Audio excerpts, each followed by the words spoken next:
Giêsu cõi liang nghe ăn đi tuông vô phiền không xuông cõi bầu Giêsu cõi liang nghe cõi sang nghe bầu Giêsu râm diên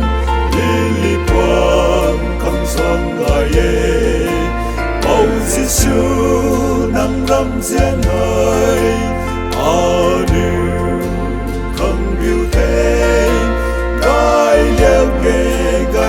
sang nghe điều khác ô số đây điều phán thay lâu có dây roi điều ta liu lâu ở râm diên ở đi gai sâu sang âm thuê mà có râm diên gai sang nghe bao Giêsu râm diên li li quang không xuông ngài ye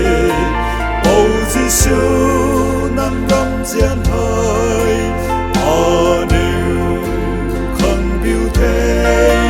gai liang nghe gai liang sang nghe điều khác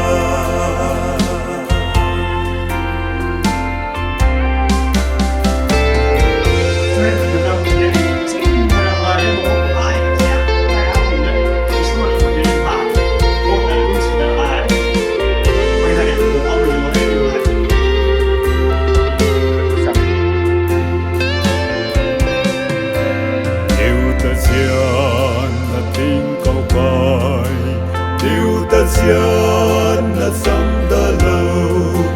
ta khâu liu